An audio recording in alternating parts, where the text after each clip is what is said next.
मेरा नाम क्या है? बोर्ड एग्जाम के नाम पे इतना डरा दिया था ना स्कूल वालों ने हमको। अच्छे अच्छों का मुंह निकल जाता है टट्टी के साथ मिक्स होके। तुम लोगों का एक सेंटर आएगा जिसके चारों तरफ सैनिक तैनात रहेंगे। बिना एडमिट कार्ड के वहाँ पे आसपास भी भटकते हुए मत दिख जाना, जिंदा जला देंगे वो लोग। और अगर चीटिंग करते हुए पकड़ा गए तो ना तो तुम हमको जानते हो ना हम तुमको जानते हैं। हम लोग एग्जाम वाले दिन सेंटर पहुंचे तो बच्चों से ज्यादा सिक्योरिटी थी वहाँ पे।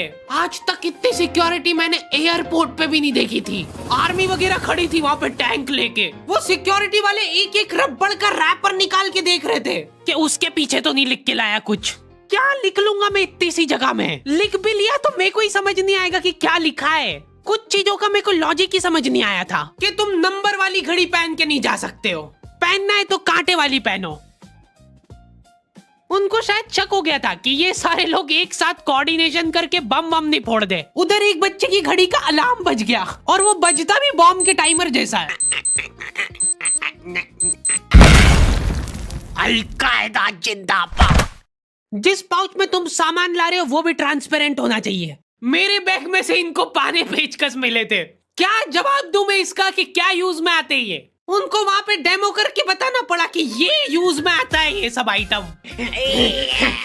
फिर बाकी बच्चों ने भी कंफर्म करा कि हाँ देखा तो है हमने इनको रास्ते में ये हरकत करते हुए। ये सब देख के उन्होंने मेरे पाने पेचकस तो हाथों हाथ नाली में फेंक दिए थे। हमारे एक साथी की जेब में से ड्रग्स बरामद हो गए थे।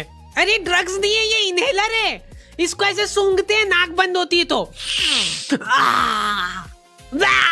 नाक खोलने के बाद भी अगर तुम इनहेलर को पूरी ताकत से सूंघते हो आंखें दिमाग में ठंडक हो जाएगी तुम्हारे। वो बच्चे नहीं होते जो पूरा साल टाइम पास करते और एग्जाम के एक दिन पहले पढ़ के एग्जाम देने आ जाते हैं। वो बनने की मैं कोशिश ही कर पाया था। सिर्फ मैंने सोचा था आखिरी रात मेरी है, रात भर मैं पूरा सिलेबस चाट जाऊंगा, पर मैं एग्जाम के एक दिन पहले ही बीमार पड़ गया। सर्दी हो गई मेरे को, तो मैंने सोचा ठीक है अभी थोड़ा रेस्ट करते, सुबह उठ के पढ़ाई करेंगे।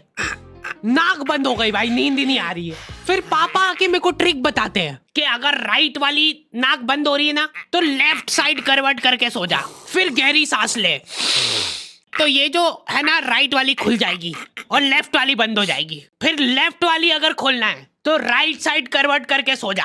पूरी रात करवटें बदलता रह गया मैं। सुबह रास्ते में जाते जाते पढ़ रहा हूँ मैं, क्योंकि बाकी बच्चे भी यही कर रहे थे। बच्चों को लग रहा है कि भाई जितना हम लोग साल भर में नहीं पढ़े उतना हम लोग रास्ते में जाते हुए पढ़ लेंगे।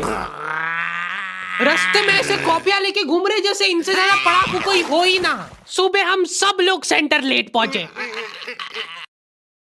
क्योंकि साइकिल की चेन उतर गई थी तो रास्ते में वो कर रहे थे।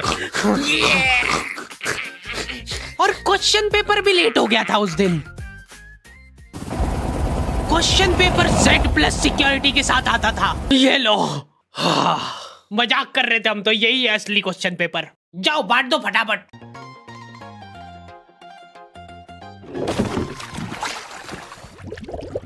ये अपना आपस में एक दूसरे को गुमराह कर रहे थे। एक बार बस सोच के देखो कि ये सारी हरकतों के बाद भी अगर पेपर लीक हो गया। सोचो एक आदमी टेलीग्राम पे क्वेश्चन पेपर भेजने लग गया था, वो भी एग्जाम के महीने भर पहले से।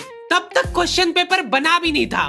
तो अब जो आदमी हमारा क्वेश्चन पेपर सेट करने बैठा उसने सोचा कि उसका काम इजी हो सकता है, क्यों ना थोड़ा सा स्मार्ट वर्क कर लिया जाए। उसी ने सबसे पहले वो फेक क्वेश्चन पेपर खरीदे और वैसे के वैसे चेप दिए। जिसने पेपर लीक करा था वो खुद सोच में पड़ गया कि ये कैसे हो गया। एग्जाम खत्म होने के बाद इन्विजिलेटर को बहुत मजा आता भाई कॉपियां छीनने में। एक सेकंड भी किसी को ज्यादा नहीं मिलना चाहिए। बस एक बार टाइम ओवर होने के बाद कैसे लिखा तूने? एक बच्चे ने खुद से कॉपी दे दी तो इनको डिसरिस्पेक्टफुल महसूस हो गया था। उसको वापस से कॉपी दे दी कि लिख ले थोड़ी देर और। जैसे लिखने लगा वापस छीन ली।